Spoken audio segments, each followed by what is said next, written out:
বিসমিল্লাহির রহমানির রহিম।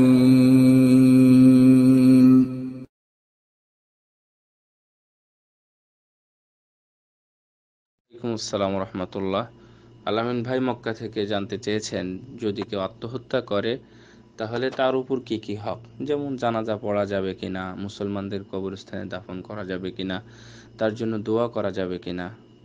আসলে তিনটাই করা যাবে, এই তিনটাই করা যাবে। কথাটা একটু বুঝে নেবেন।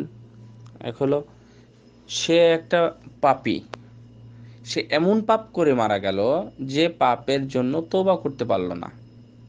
কথাটা বুঝেন, সে পাপের সময় পাপের জন্য তওবা করতে পারলো না।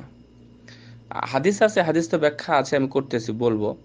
খালিদান মুখাল্লাদান ফিন্নার, রাসূল সাল্লাল্লাহু আলাইহি সাল্লাম বলেছেন যে কোনো ব্যক্তি যদি এরকম ভাবে মারা যায়, নিজেকে মান কাতালা নাফসাহু, হাদিসের ভাষা, কেউ যদি নিজেকে হত্যা করে তাহলে সে চিরস্থায়ী জাহান্নামের মধ্যে ঢুকবে। এটা রাসূল সাল্লাল্লাহু আলাইহি সাল্লামের এটা একটা কথা, অবশ্য কথার মধ্যে এটা একটা কথা। তো এর অর্থ এটাই নয় যে সত্যিই সে চিরন্তন জাহান্নামী হবে, কারণ রাসূলুল্লাহ সাল্লাল্লাহু আলাইহি ওয়াসাল্লামের অন্য অনেক হাদিস দ্বারা প্রমাণিত যে যাদের ঈমান আছে, যাদের ভালো কাজ আছে, আল্লাহ রাব্বুল আলামিন তাদের সব ভালো কাজকে মূল্যায়ন করবেন।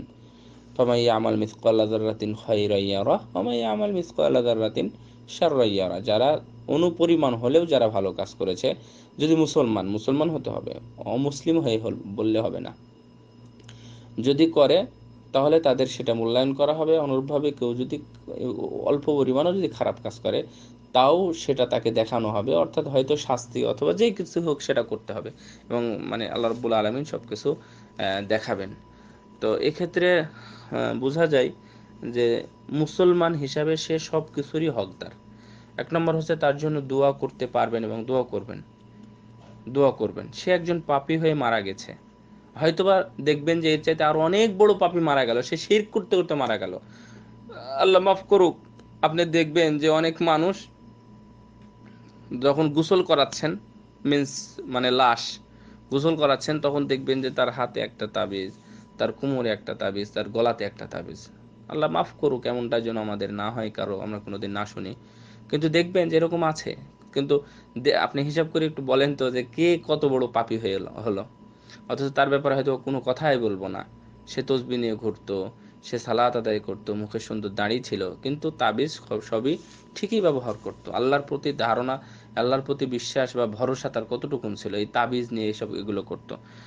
সো এটা হকদার। তবে মানুষদেরকে শিক্ষা দেওয়ার জন্য, সাধারণ মুসলমানকে, সমাজকে শিক্ষা দেওয়ার জন্য, মানে সে কিছু কিছু বিষয়ের হকদার না। এটাও হাদিস থেকেই বলছি আমি।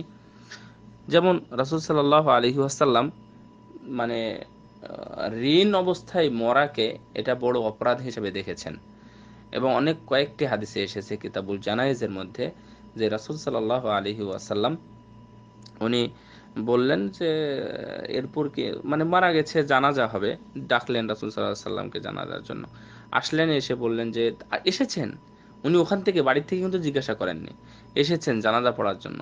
জানাজা পড়ার জন্য এসে বললেন যে আচ্ছা, এরপর কি কোনো ঋণ আছে, মানে এর কাছ থেকে কেউ কিছু টাকা পায়? তখন সাহাবীগণ বললেন যে জি আল্লাহ রাসূল, পাই তো, সে ঋণী।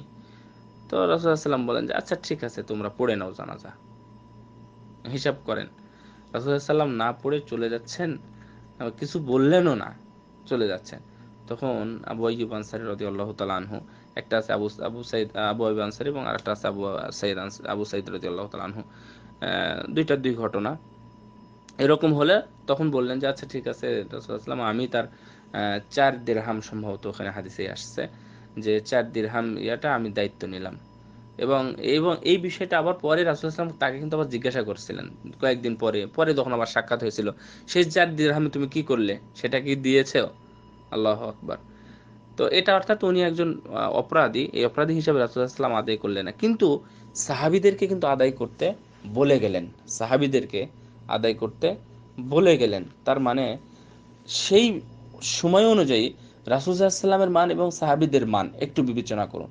সো এখন এটা আলেমগণের ফতোয়া আর কি, অর্থাৎ সেই হাদিসের উপর ভিত্তি করে আলেমগণ বানিয়ে ফতোয়া দেননি। যেটা বলেছেন যে তার জানাজা মসজিদের যিনি ইমাম তিনি অথবা পরিচিত কোনো আলেম তিনি করবেন না, ওই মাইন্ডের বা ওই মানের কোনো ব্যক্তি এসে তার জানাজা করবে, অর্থাৎ এটা তার জন্য একটা ইহানা, এটা তার জন্য একটা অপমান, এটা তার জন্য দুনিয়াতে একটা ছোট। এখান থেকে যেন আরো 2 জন মানুষ শিক্ষা নেয়। সো সে মুসলমান হিসেবে দোয়া পাবে, দোয়া করতে পারবেন অবশ্যই। 2 নম্বর হচ্ছে তার জানাজা যদি এভাবে করে নিতে পারেন তাহলে করতে পারবেন।